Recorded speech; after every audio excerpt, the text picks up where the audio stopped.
All right, Okay. please go ahead. Welcome, everyone. Thank you very much for coming to our TACDA Zoom presentation. Uh, I am the volunteer vice president. Jay, who will be giving the talk tonight, is the president. And I need to read a quick disclaimer, so bear with me, please. Nothing in this presentation should be considered legal, medical, or financial advice. The opinions of the viewers can differ considerably and do not necessarily reflect the opinions of TACDA. You should always do your own research and consult with professionals. The format tonight is informal.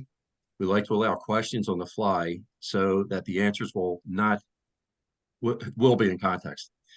Feel free to also use the chat feature, and we will do our best to get those questions answered as they come up. And so, again, Jay Whimpey is the person giving the talk tonight. It is Chapter 3, which is shelter. This will be about shelter effects, and Jay is an expert in the topic.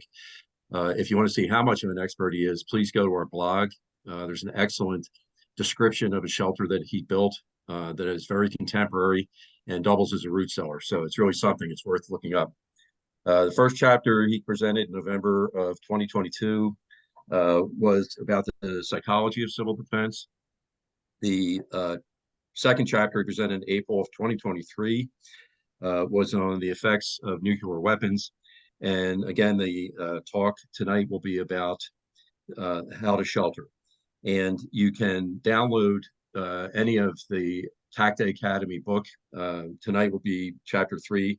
If you go to the resource tab on our website, and you go down to the TACDA Academy, you can follow along in tonight's presentation or after the meeting. So with that, Jay, I'll let you take over.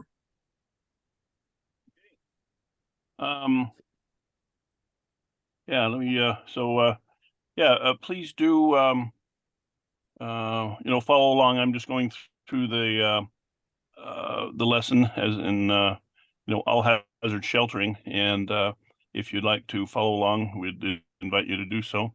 And let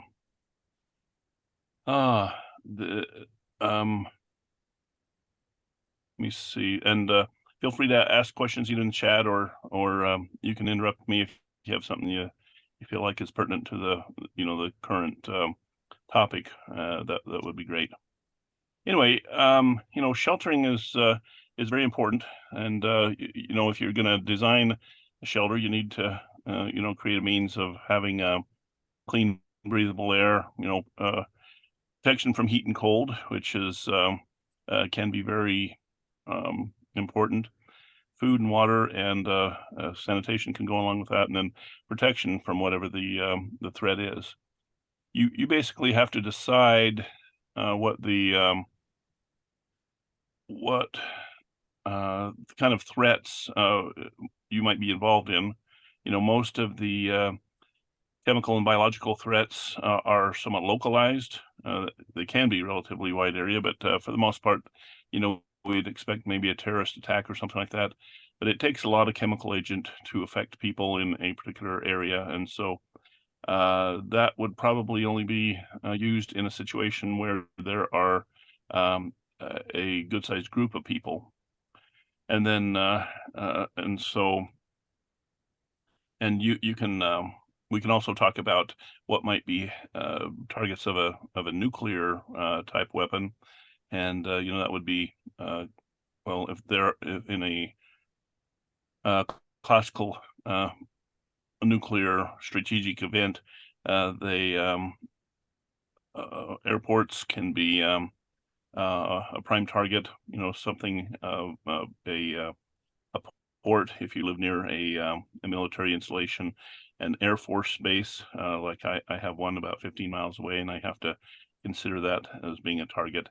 And they recently in my area, they've actually lengthened and strengthened some runways in order to be a backup to Salt Lake International Airport, so they could land large aircraft on those runways, and so they basically become targets. There are some secondary targets, military or military production plants, that produce weapons or or missiles or things like that. They would also be targets, but you'll have to, make your own. You'll have to make your own determination as to what kind of threats you need to look after or to consider.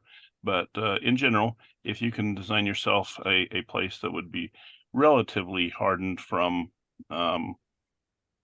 from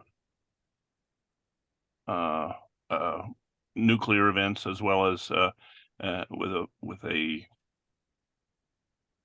system for cleaning the air, then you could be in a pretty good shape, in most situations. Ideally, you would be close to your shelter in the event of a nuclear, chemical, or biological attack. However, you should also, well, we can't live our lives in our homes, and so we have to venture out once in a while. So it's good to be considering some other options and taking some of our defensive preparations with us. A respirator is relatively portable, maybe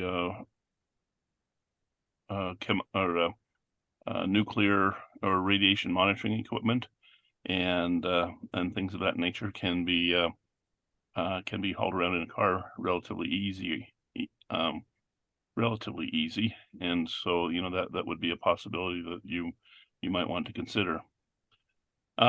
We've recently gone through a pandemic, and if you read the FEMA's information there, they say you really should be prepared to handle a pandemic. The pandemic that we've gone through, basically, if you just stayed within your home, then you were largely protected from the rest of the population. And that concept is known as a self-imposed reverse quarantine. A normal quarantine is taking people, taking the sick people and keeping them away from the healthy people. A reverse quarantine is when you yourself, who are healthy, you stay away from the sick people, and so you just stay away from everyone, and that way you know that you're not going to be infected by them. So our homes are normally, protective of, somewhat of nuclear radiation events. They provide protection from heat and cold, and they also would provide some protection from chemical or biological agents. If you are near a nuclear target, or if you're near a nuclear blast, you would normally be able to survive in especially a home with a basement. And I know that's highly dependent on your location in the country, but a basement and interior rooms provide a fair amount of protection. And you can, if you have a basement that has dirt on, just two walls, and you can build a shelter inside that has a fair amount of mass, say food storage on top of that, you can build yourself a fairly effective fallout shelter in a in a basement. And then as is shown in a lot of the diagrams as well, if you live in a city and in a high rise, if you go to the middle of the high rise, basically, there will be some fallout that ends up on the roof of the building, and the most of the rest of the fallout will be on the near the floor, and so you have a distance between you and the fallout material, and that's what will protect you from a nuclear event, is distance, and then shielding, and then also time, because that radiation deteriorates or attenuates over time. If in considering how much mass or shielding will do you some good. We talk in terms of halving thicknesses. A halving thickness of concrete is about 4 inches, and that means that if you have so much radiation on one side, then the 4 inches of concrete will actually protect you from half of that material. We have to get used to the concept of the fact that atoms are largely open space, and so even something that looks solid like a concrete wall actually has lots of open space in there that radioactive gamma radiation can actually go through. Definitely protects you from the alpha and beta radiation, but the gamma radiation will go through. But the protection factors are multiplicative, I guess. So if you add 8 inches of concrete, then that would be 1/2 times 1/2, which would be 1/4. Or if you have 12 inches of concrete, that would be 1/2 times 1/2, which would be 1/8 of the radiation on the other side. And you can see how that works out. We normally recommend that a shelter have at least a protection factor of 100, and you need somewhere on the order of 24 inches of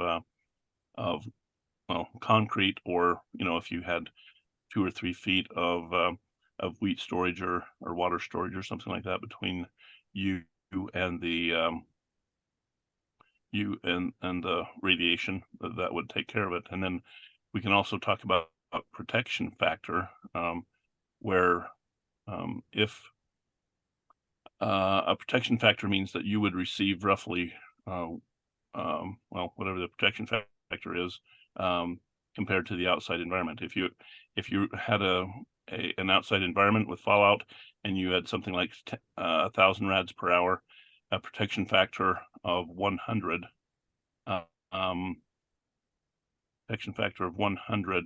can would make it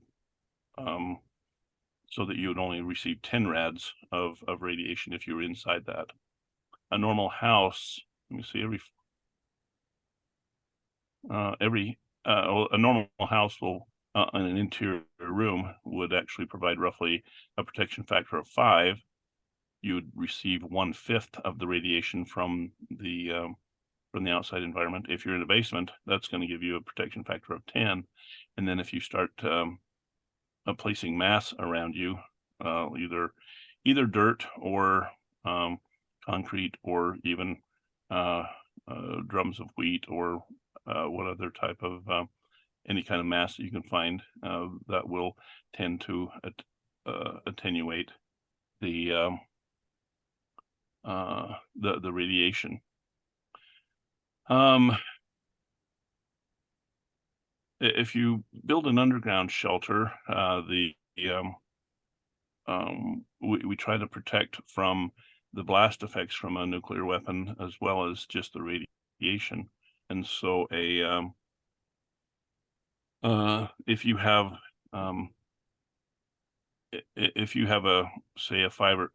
let's just say a 6-foot diameter tube in the ground as your underground shelter, it is suggested that it be buried at least 6 feet deep, and that way the earth will arch and take most of the blast effects, and the shelter itself will be protected. So we need to if you had a 10-foot diameter shelter, you should put the top of that shelter should be at least 10 feet underneath the ground, in order for the earth to take most of that, the surrounding earth to take most of that blast wave and leave the shelter itself intact. Corrugated steel works fine. Plate steel works fine.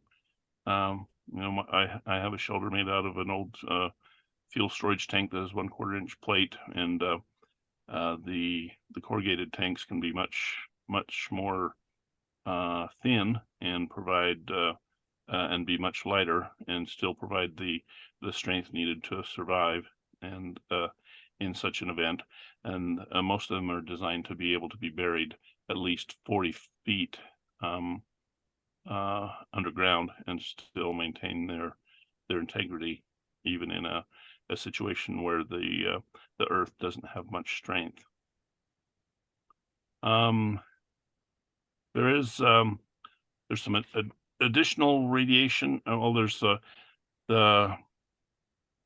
if you're right next to a nuclear blast, you get a lot of initial radiation, but you have a lot bigger problems than the radiation. Well, I guess in that particular situation, because you have a fairly substantial pressure wave and a lot of heat and such. So anyway, most of us will not be, well, the part that will, the actual landmass, even in a full-scale nuclear attack that's going to be within a 1.5 miles of a detonation, would not be,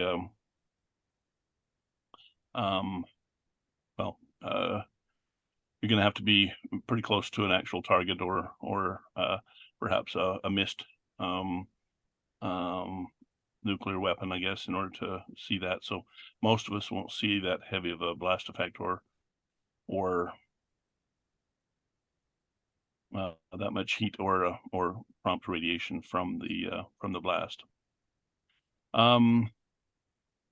Also, in the we don't want a direct window into our shelter from the outside area, and so we put 90-degree angles in our entrances, and perhaps in our in the pipes and such that bring in air to the shelter. So again, there's a formula here where the protection factor coming through a tube would be 8 times the length squared over the diameter squared. So as you can see in that formula, if you increase the length or decrease the diameter of the entryway, then you'll get a lot better protection factor there. In long-term situations, you can also add mass to the inside of that tube. So, if you're storing a lot of food storage or water or whatever in your nuclear hardened shelter, then once you enter the shelter, you could start placing the materials that are in the shelter inside that entry tube, and that's also going to absorb a lot of the radiation or stop a lot of the radiation that could be coming through the tube. But the longer and smaller diameter of the tube, and definitely adding a 90-degree angle in that tube is going to help you out quite a bit. The temperature inside of a shelter will equilibrate near the year-round actual temperature if you're down several feet under the ground. And so you have to kind of watch that if you're way up north and you're the ground temperature is relatively cold. I guess you'd have to make arrangements for that. However, and then if you're in Arizona or whatever, you would need to look at that at the year-round average temperature, and you might have to make arrangements to keep it a little bit cooler. However, as shelter occupants, just being in there, they're providing the heat like a 100-watt incandescent light bulb each, and so the shelter will actually heat up as you go along if you're living inside the shelter. And so the shelter can be well, it will naturally be warmed and would probably have to be the ventilation, as well as providing fresh air, would actually provide some cooling as well and get rid of some of that warmer air.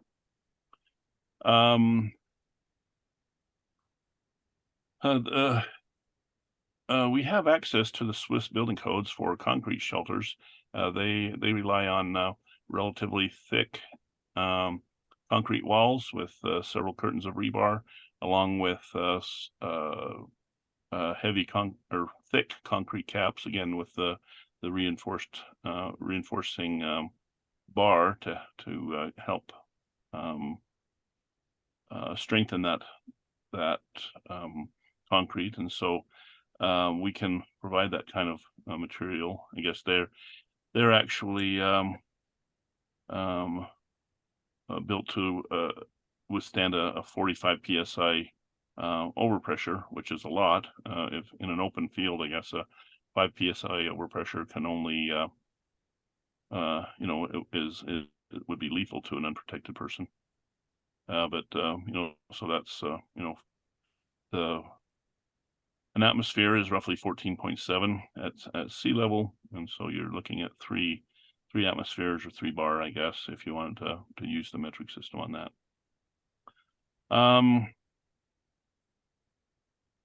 If we were, well, the Swiss have built a shelter for everyone in their country, plus about 20%, which is an admirable feat, I guess. They've been at it for many decades, and they can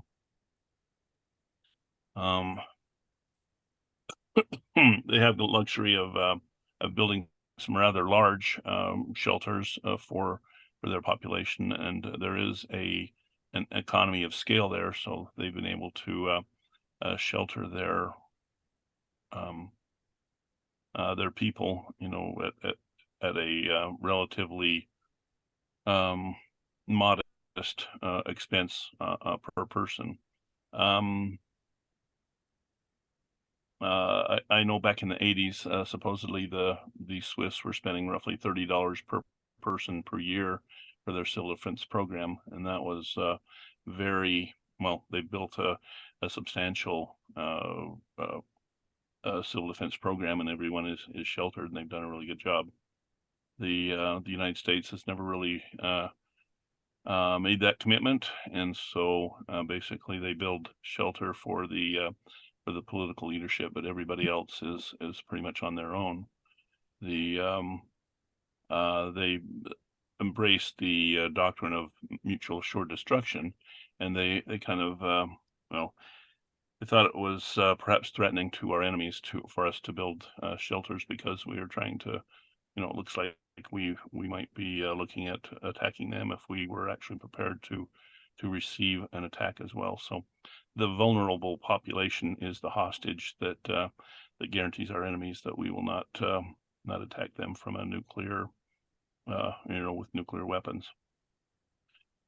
Next, earthen shelters. The shelters can be very, very cheap and quickly made. If you're familiar with the Nuclear War Survival Skills book, Crescent Kearney did an experiment where he had a couple of young women that were college age create a shelter, and it took them roughly 24 hours. But if you build or simply dig a trench roughly 4 feet wide and maybe 4 feet deep, and you have some lumber to put over the top of that trench, and then you take the dirt that you removed from the trench and put it back over the top, on top of that lumber, then you could be protected from fallout.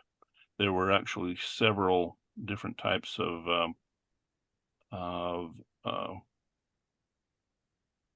ventilation systems that, one was just like a swinging door that would help move air through there. The other one was like a rectangular piston pump that could draw air kind of in a positive displacement mode, and it had some one-way flapper valves that would tend to close on the in-stroke and open on the outstroke, and things of that nature that would pump air. And all of those are well within the means of most people to build if you have just a little bit of land or a little bit of an area in a backyard and such. They wouldn't provide a lot of protection from biological and chemical agents, but they would be great for fallout. Expedient shelters, I guess we should consider, well, the shelter of just having perhaps a chemical suit and a respirator in your car. That would be somewhat expedient. You really do need, you need to take care of your food and water and sanitation needs as well in an expedient shelter. But there are a lot of structures that are already made that would provide really good protection. The home basement is really good, as we've talked about. And there's a whole long list here. The service garages you could get in the service pit area. So every Jiffy Lube, could actually become a relatively good shelter. Churches, a lot of larger buildings actually have fairly substantial foundations, and they go into the ground a little bit, so they would be good. Hospitals would be there. A lot of college campuses have central heating plants with pipe runs going from building to building from a central hot water boiler plant, and so those pipe runs would actually there's normally a passage where humans can get in those pipe runs and maintain the piping and valves and such, and so that's pretty good.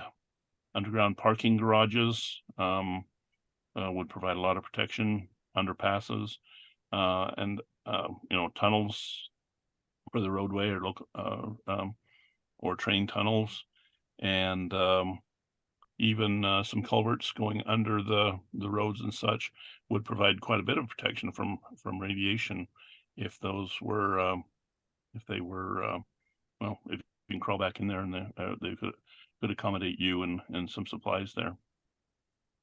City and county buildings, you just have to kind of walk around and maybe look at some of the public buildings in your area and see what might work for you. Well, if you understand the principles that you're just looking for something that is low in the ground that has a lot of mass around a particular space, that's what we're looking for, and perhaps a 90-degree in the entryway, or at least a small enough entryway compared to the length of the tunnel itself. And as was mentioned, I built a root cellar. It's on the TACDA blog. I made a root cellar with lumber that had 8 by 8 inch posts going vertical with 8 by 12 beams going across the top at an 8-foot interval, and then on those were on 4-foot centers, but they had an 8-foot space in between, and then they had 4 by 12 planks on top of that, and then the whole structure is covered with plastic and then covered with dirt, and that provides a pretty good fallout shelter. There is a 90-degree at the end of the entryway that was only about 8 feet long, but again, there's lots of materials in the shelter that would be, or in the cellar, that could be moved into the entryway. The foundation was actually the 4 by 12 inch planks, and so and the shelter itself, that cellar, was roughly 20 foot long, 8 foot wide, and had a 6.5-foot ceiling.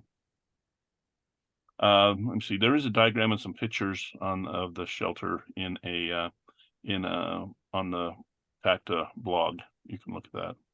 And I just commissioned a local sawmill to make the lumber for me, and it was surprisingly cheap, I guess. And with the building boom, lumber's kind of been out of sight, but they weren't the dimensioned lumber that you buy in the lumber yard was a lot more expensive on a board foot basis compared to just the rough cut lumber coming out of a sawmill.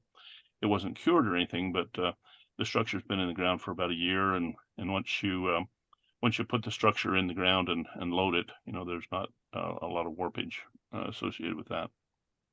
So it actually works out pretty good.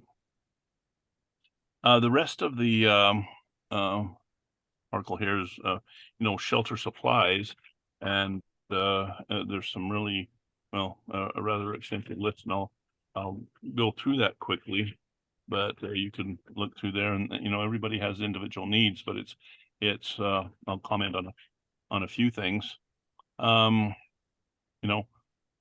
Excuse me. On a you should plan on being in that shelter for roughly 90 days, and so you would need roughly 1 pound of dry weight food in that space if you're going to stay there for up to 90 days. And there's a list of what you could put in there. You can kind of look at that, or let me see, roughly 100,000 calories per month, I guess. So you'd be looking at something on the order of 300,000 calories if you want to use canned food, but just look at the calories on there, and that'll get you through the 90 days in the shelter. And it really doesn't take up that much room, and so it is possible to put that much food there. I know we have had a lot of MRE heaters available. We had some cases of those available, but you can look at the MRE heaters, and if you have a decent ventilation system, you can actually use some small alcohol or Coleman type or propane heaters in there. You have to be very careful with fuels in a confined space and such, and make sure that you're not going to make or use up all your oxygen. You have to be prepared to ventilate quite a bit there. Water is very important. You'd want to plan for at least a half gallon of drinking water per person per day in the shelters. So you can use 2-liter bottles if you want, or 55-gallon drums, just whatever really works good for you. And they make those nice little siphon pumps that can be used for getting water out of the drums, and the smaller containers can just be inverted, I guess. It's handy to treat the water before you or as you put it into the container, so you don't have to worry about water purification, but it's always good to have a few filters around. It would be nice to be able to communicate, maybe hear a little bit about what's going on. So, you could have at least an antenna lead going out to the real world, and then perhaps after a few weeks you could go out there and actually install the antenna, or at least cover the antenna on the inside, just to make sure that you're going to or you're not going to ruin your radios or anything else inside the shelter. Of course, you'll need lights. With the advent of LED lights, it's almost made this trivial, having enough power to run some lights. You can buy some just single-use batteries or some rechargeable batteries. We've had articles in the Journal of Civil Defense about small hand chargers, and so can use matches and candles. However, it's again a little bit more has some potential downside with using up oxygen and such. But LED lights and a good supply of batteries, those lights last for a good long time. You shouldn't have to worry about heat in an underground shelter, but having enough warm clothing and the foam clothing promoted by Jim Phillips is really great, and you can stay very warm in the shelter if it's cold, or again, probably if you're in an enclosed space with a fair number of people, you'll actually be trying to cool the shelter with ventilation rather than worrying about heat and such. Let me see. Solar panels, placed on the outside of the shelter would be handy. Some people have built shelters with a separate shelter nearby for a diesel generator, and again, it's good to have a good set of batteries, and they made this very easy in the with all these small portable power units, that have the lithium iron phosphate batteries. You can actually charge up the battery in a variety of means with solar panels or a hand charger or such, and then you can charge up your other little rechargeable batteries, and they have outlets on the 25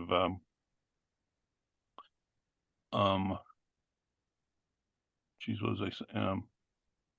The 12-volt outlet, or the USB outlets, or even a 110-volt AC outlets. It's really works out pretty good. It's I have Lion Energy units that I've tested quite a bit, take them camping, and had to use one just as late as last week, I guess.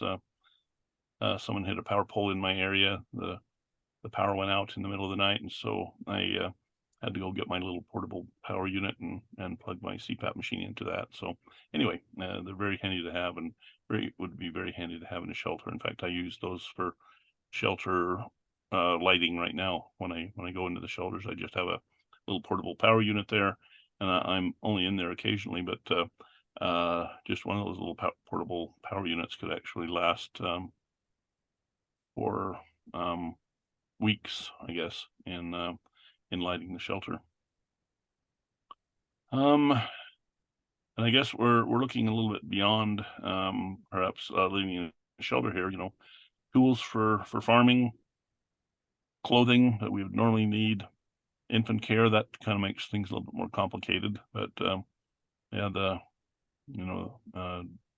diapers and powdered milk and that make that a lot easier. The shelter, of course, sanitation is very important. Inside the shelter, you have to just be looking at that.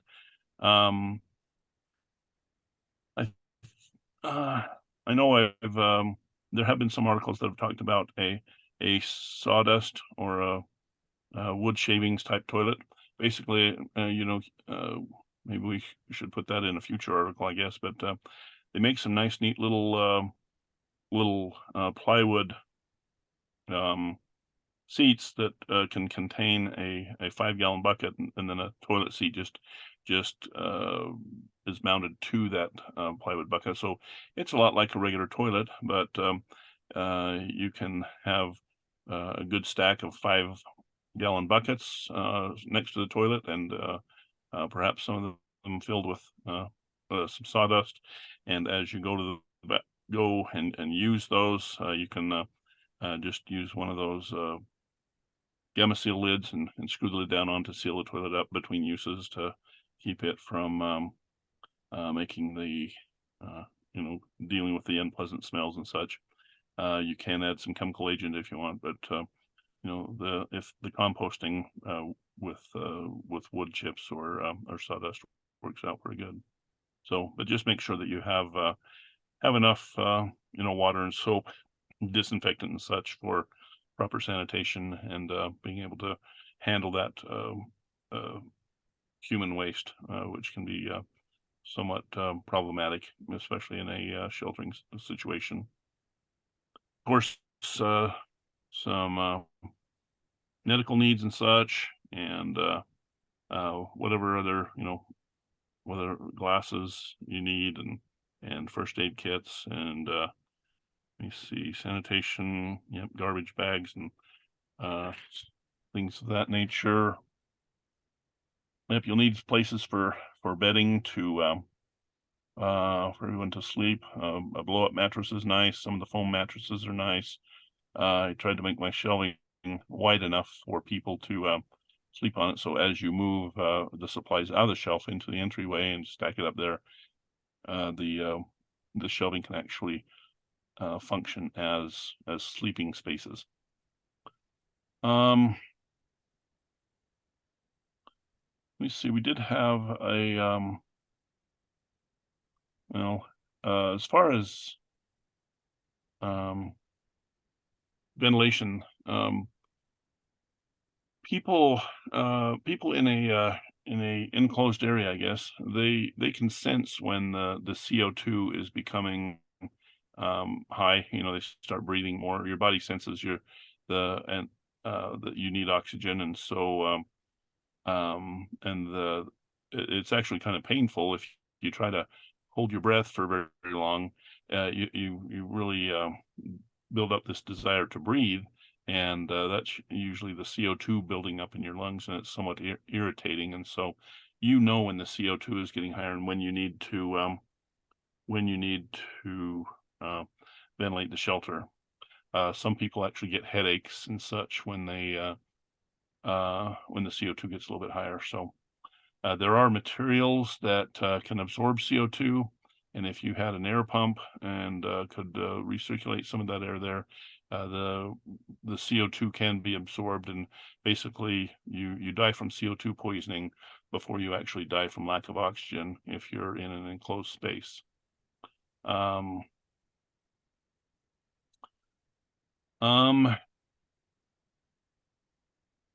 else can I say? Yeah, there have been people, well, like, that and talking with Jim Phillips, they have sleeping bags, and they've been out sleeping on the snow, and there's been a big snowstorm there, and people have been roughly, buried in a little bit of fluffy snow, and it actually wakes you up, and so you have, and so you won't suffocate. Your body will definitely let you know that the CO2 level is pretty high, and that you need to wake up. CO, on the other hand, we've carbon monoxide. Excuse me again. It's a little bit different. It acts a lot like oxygen, only it ties up the hemoglobin, so it's not providing oxygen to your body. So with CO, you go to sleep and you don't wake up. With CO2, it does wake you up, and so you will know when you need to ventilate the shelter and when you need to do something else. See some NBC cleaning supplies, and then having materials like rubber boots, raincoats, bunny suits, and gas masks, so you can move around, and the radiation and meters and dosimeters. Those are fairly important if you plan to get out of the shelter and then come back in, so you can avoid bringing contamination back into the shelter. And then it's good to have a little bit of reading material there, and then your important papers and that. I keep my important papers inside of it's a fireproof pouch, a silicone pouch, and put that inside of my safe normally, but it's relatively, if I actually had to go to the shelter, I would think that my safe would probably be a good place for it, but if I needed to take it into the shelter, I could do that as well. Then the other, just other tools and sewing supplies and everything that you can think of here. But this is not an exhaustive list that we have here, but it should give you some good ideas and help you kind of guide your efforts in getting more prepared, I guess, to be in a shelter. So, and that's really about all I have for tonight. I'd be happy to entertain some questions. If anybody wants to unmute themselves and speak up. Yes, sir. Can you hear me? Yes, sir. Tom Sorrentino here. Wanted to ask you about the FEMA website. Used to have plans for a shelter that you could build in the backyard of, say, a suburbs or something like that, and also had a link to a law Congress passed in, I believe it was the late 1960s, that forbid local zoning ordinances from prohibiting you to build that shelter. I was wondering if that still is true, because I checked the FEMA website and I had trouble locating the plans for that shelter that they had. And I wonder if if that law would hold up in, say, a local, in case the local zoning people were to try to prohibit you from building a fallout shelter to FEMA's specifications. Do you know anything about that? Chance? I know I have checked with a lot of rather large metropolitan cities, that you would think would, if there was going to be any zoning restrictions, that they would have that. And I've tried to help people, but I wasn't aware of the law prohibiting them from zoning restrictions on fallout shelters. But I was rather amazed that they didn't, or at least the only thing that I that, or at least when I contacted Salt Lake City and asked them about putting in underground shelters, the only thing they could point to was one thing that said you had to be at least 10 feet back from the property line. And so that wasn't very restrictive. And so I guess you'd have to handle that on a case-by-case basis, but I was unaware of that other of the federal restriction on zoning them out. But I've seen those FEMA plans, I believe. In fact, I think we included those a few issues ago in the Journal of Civil Defense, and it's a decent shelter. Not really.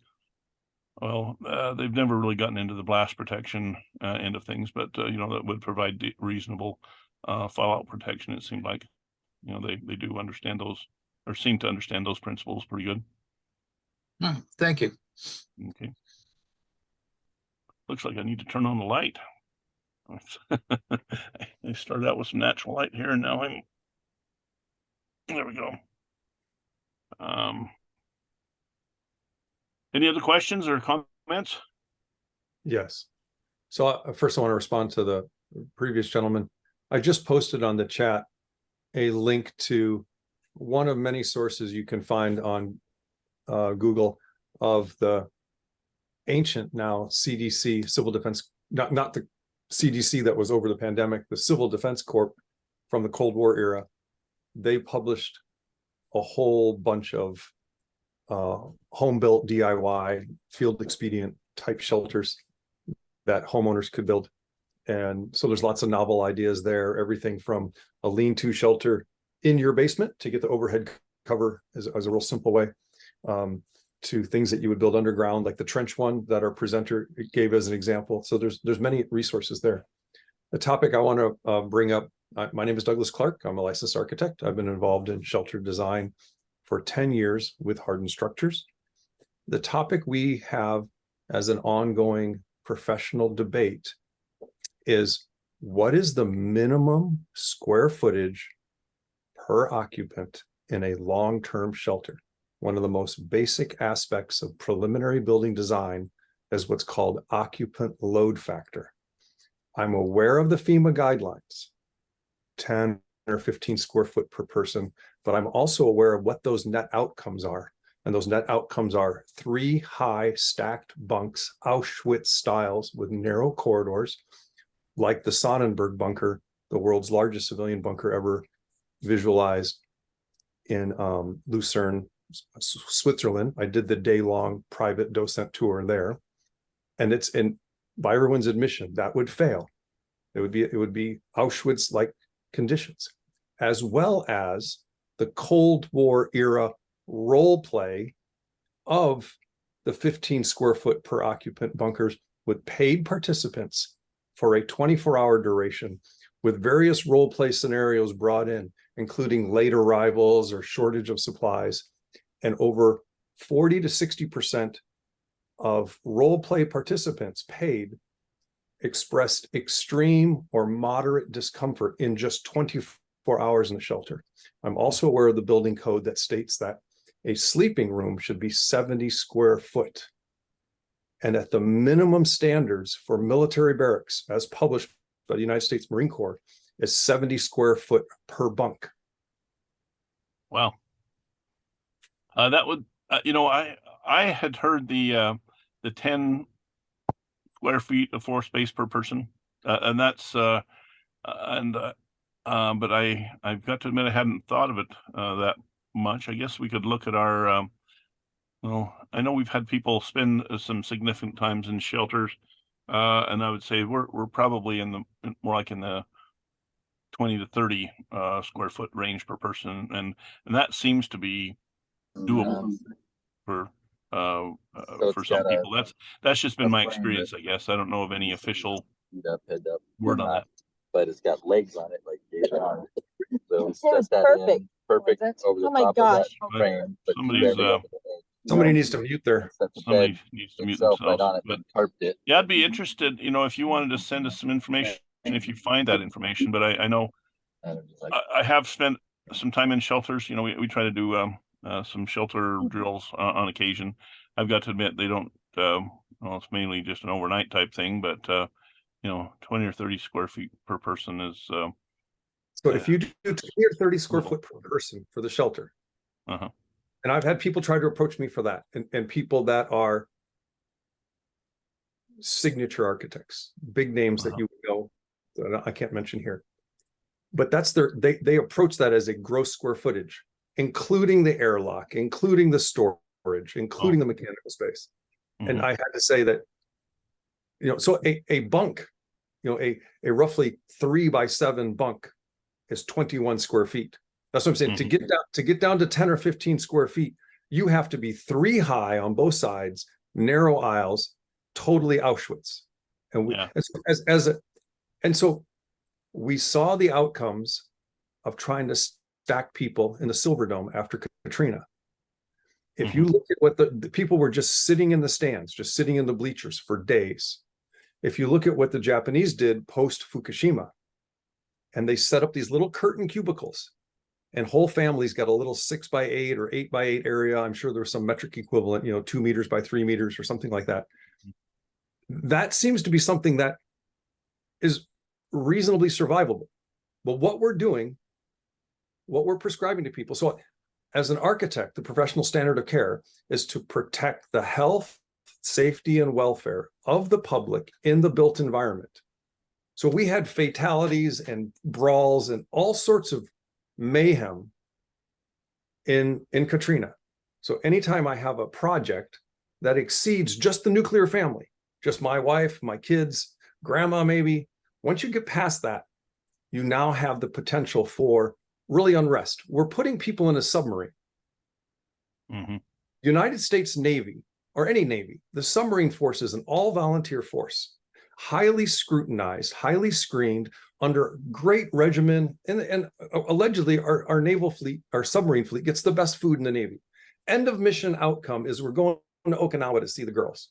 We're putting civilian women and children in a submarine with an outlook, end of mission, at the world is nuclear flattened like Hiroshima. Okay. Right. So I'm off topic in my time. I'm sorry. I'm in Japan. This is morning. I've been to Nagasaki. I've seen what happens. It will make you cry. It'll make an infantryman cry. So this is not, ground zero is no joking matter. Right. And so, do you know what the occupant loading is in those submarines? I don't know, but I've seen bunks where they're 2 or 3 high and they're overlapping in a way like an RV. So like when you have an RV, sometimes you have the little bunks that overlap each other. They stack them 2 or 3 higher, and sometimes there'll be duffel bags all over the floor. But they have regimen, hierarchy, rank, and a job to keep you occupied 6 or 7 days a week. I mean, there's no days off in itself. Yeah. That's an interesting concept. I've always just gone with a 10 or 15 square foot per person, but really, the 3x7 bunk is minimum, but it's nice to have about that much more space in order to move around, standing up. Your food, and then when we get into a shelter that's more than a dozen or 15 or so people, we start talking about anti-mutiny protection. That the owner suite is a sub-suite within there. It's its own hardened suite with its own egress. So those are some things that, as an architect, when I look at this, I cannot have the FEMA's. So the FEMA's is guidelines, not building code. And so the dirty little secret of FEMA guidelines is what's an acceptable suicide rate? What's an acceptable mortality rate of a large shelter having gang activity within it? And so as a licensed architect with projects of always under 100 people, what's my acceptable fatality rate for my license? 0. So when we do this, I could live with, I've designed some small shelters for families, and they'll be, like 12 by 16, 12 by 20, but they're out in the country, and we're not expecting 2 weeks. We're expecting that radiation half-life rule of 7 and 10 to drop off in 72 hours, 96 hours. We're hoping to get them out of there in a week, 7 days at most. Yeah. And it's just the nuclear family. When you start to stretch that, when you start to bring your friends, when your friends start to know about your shelter, you start to bring all sorts of social dynamics.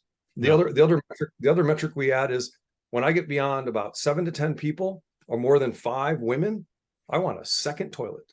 Mhm. If you've ever like my wife talks about her roommating experiences in college as an international student, when you get past 5 women sharing one toilet, you can have mayhem. And you double that.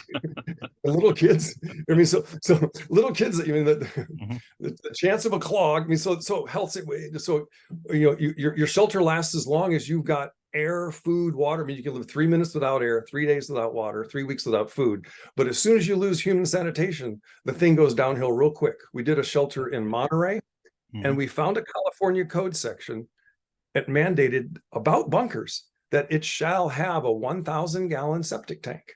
Oh, wow. Slam dunk.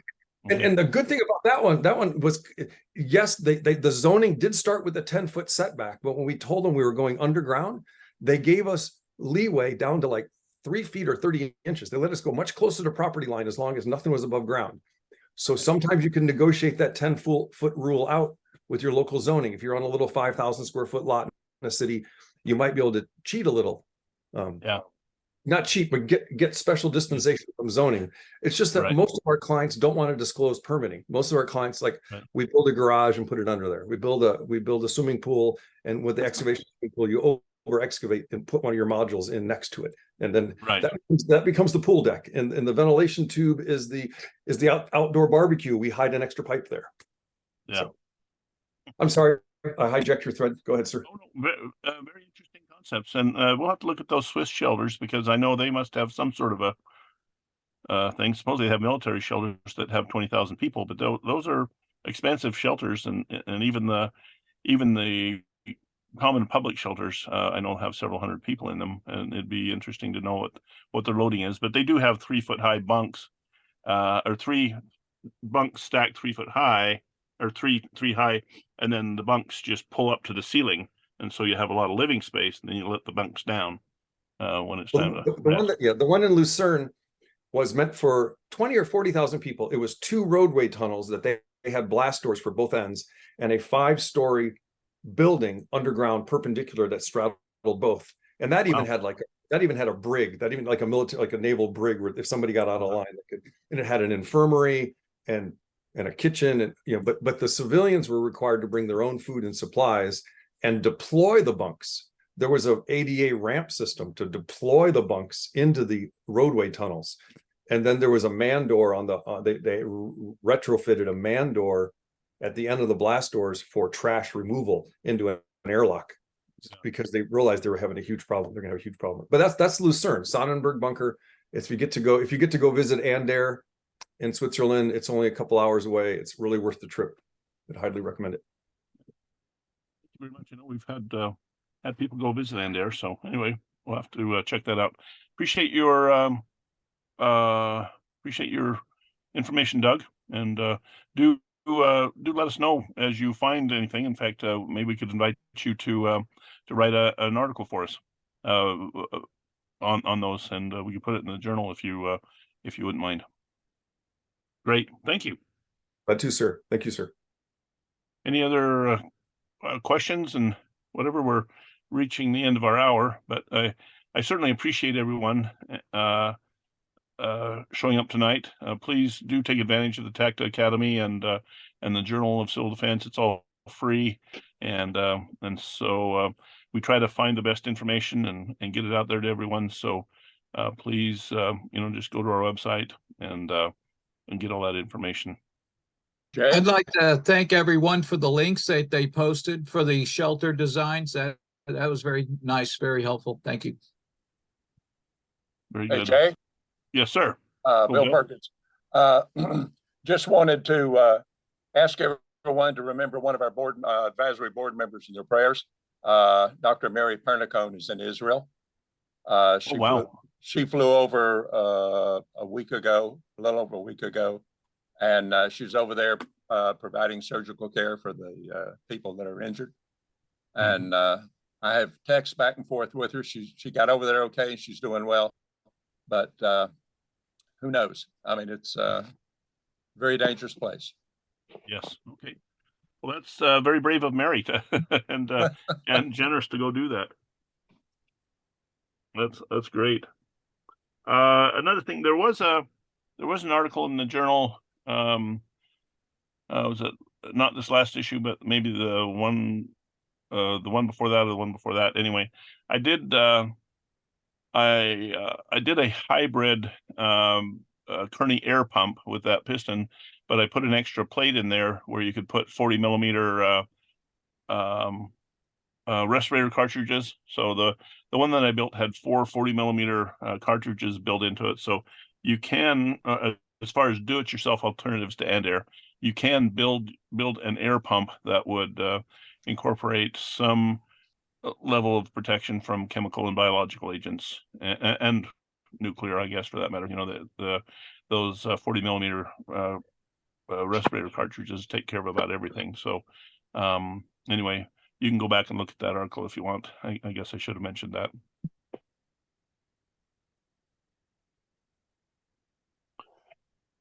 Let me see if there's no other questions. We'll just thank you for your participation and all the good questions and comments and the information that was shared. And we will look forward to seeing you next month. We're still working on the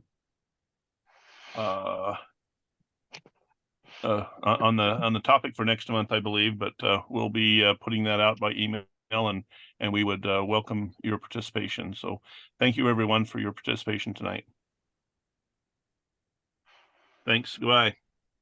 Good, Jay. Thanks, Bill, for letting us know. Yeah, keep us informed. Send an email once in a while. Thanks. That'll be great. Maybe I'll send you an email. Did you want to say anything, Bruce? Excellent presentation. Lots of good discussion too. The great thing about this is that we certainly don't know it all, and we always learn things. So it's great. Yeah, that's the great thing about it is it's never ending. Yeah, there's always a better way to do things. It seems like I learned that when we uploaded 30 or 40 years of the Journal of Civil Defense to the website, and went through a lot of the old copies of it. It's the same things reoccur, but new things happen all the time, and it's just endless. That's the fascination of it. It's definitely worthwhile to get together once in a while. So we appreciate all your input. Thank you. So anyway, with that, we'll say goodnight then, and wish everyone well in their preparations, because it looks like we may need them sometime soon. Stay safe. Thanks. Thank you, You too. Jay. Thank you. Talk to you later.